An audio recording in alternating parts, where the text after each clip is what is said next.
My first encounter with television occurred in New York City way back in 1949.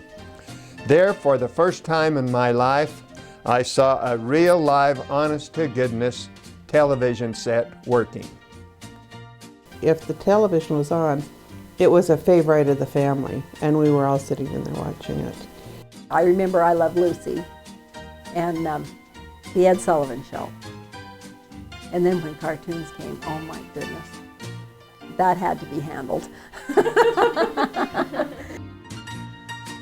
I loved Gunsmoke. You know, Gunsmoke was a big one. Maverick, James Garner. Oh, I thought he was a doll, you know.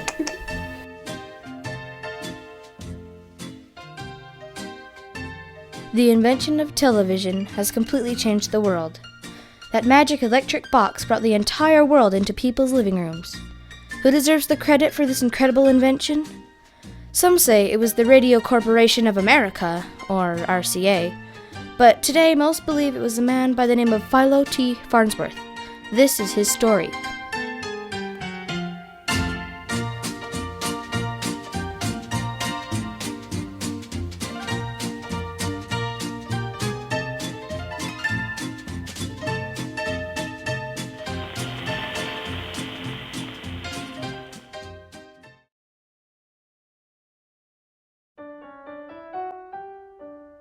On August 19, 1906, in a small log cabin near Beaver in southern Utah, Philo Farnsworth was born.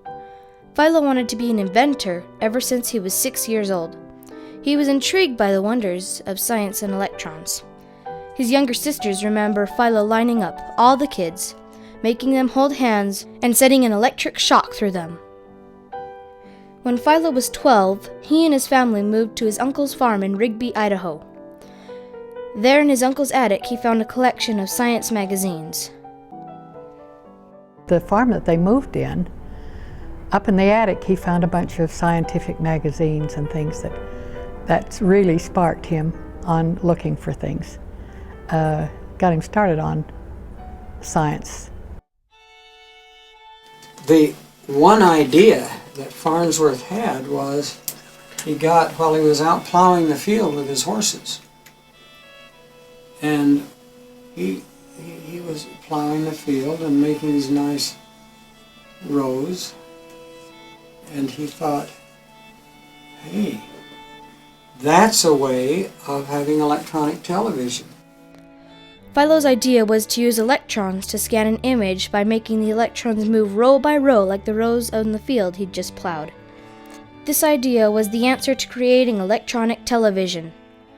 It was an idea only a genius could discover, and it was conceived inside the mind of a 14-year-old boy.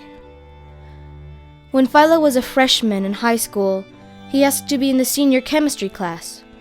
Justin Tolman reluctantly allowed him to join his class, and he never regretted it. Philo and Tolman became good friends. One day, Philo drew a sketch of his original idea of an image dissector for Mr. Tolman.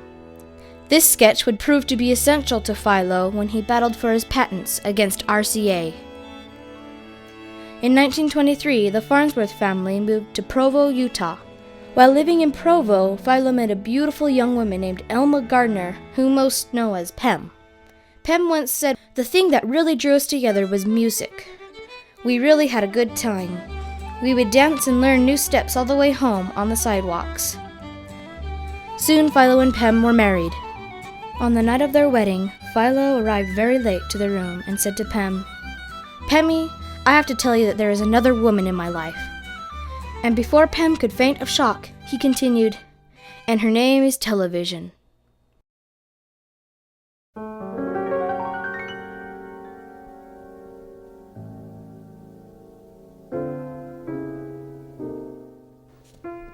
Philo and Pem moved to San Francisco, and there they set up a small lab on 202 Green Street. There, with a bit of help from Pem's brother and Philo's financial backers, George Everson and Leslie Gorell, they got to work on their first electronic television. They tried and failed and tried again. Pem recorded their daily work in progress in Philo's journals. His was a very creative mind, and he loved science. But he had problems getting away from his research so that he could go to sleep at night. And his wife, Pam, told me that it was necessary for her to read to him in the evening before going to sleep something entirely different from science.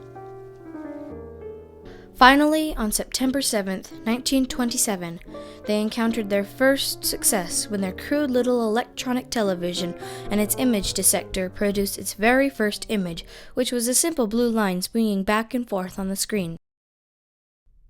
Philo Farnsworth and his group were not the only people working to create television. David Sarnoff, the president of RCA, had hired research engineers such as Vladimir Zworykin to create television. When Sarnoff learned of the progress Farnsworth was making, he sent Zworykin to pay Philo a little visit and see just how far he had come. Sarnoff offered Philo $100,000 for his work, but Philo refused the money. Philo was just only beginning to encounter the competition and power of RCA, who, being enlightened by Farnsworth's work, began to create an image dissector very similar to Philo's. It became a race to see who could develop the television first. They were just a little group, and RCA was a giant corporation. And they had unfair competition in terms of the resources available, the capacity to produce, and the size of the organization. By 1934, Philo and RCA fought an intense battle over who was to receive the patent rights. His school principal had all these papers and things that he had kept. And with dating and everything like that, they, through the courts, they found out that his was the first. With the help of the journals Pam kept and the sketch Philo had drawn for his teacher, Mr. Tolman, in high school, the U.S. Patent Office awarded the patents to Philo Farnsworth. RCA claimed that they and their engineers were the real inventors of television, and most believed them. Television is comprised of many inventions and technologies. Giving one man credit is inappropriate, said a television historian, Ed Wrighton. I would say David Sarnoff should be credited because of his ability to get it commercially developed. Farnsworth didn't have the money that RCA had, and so he was at a great disadvantage. And they basically fought over the patent until the patent was no longer valid. Patents are only good for, at that time I think it's something like 14 or 15 years. Philo's patents had expired, and RCA immediately took the opportunity to buy them.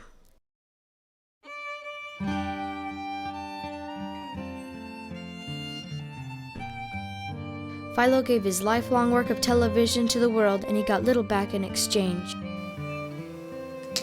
He exchanged his virtually all of his waking hours, enormous hard work, his mental health even. What did he get back? Recognition after he was dead that he was the inventor. Though Philo died unrecognized and unknown, history has not let his name fade into nothingness. Statues have been built for him in Washington, D.C. and Salt Lake City. The U.S. Postal Service produced stamps with his face printed on them in 1983. Time magazine declared him one of the 20 most important scientists and thinkers in the 20th century. Philo's story illustrates the importance of the individual. It wasn't a corporation who first came up with this idea that changed the way our world communicates. It was a man, an individual. In the words of Orson Scott Card, the survival of mankind is dependent on every few generations giving birth to a genius, the one who invents the wheel, and light and flight, the one who builds a city, a nation, an empire. Philo Farnsworth was just such a man.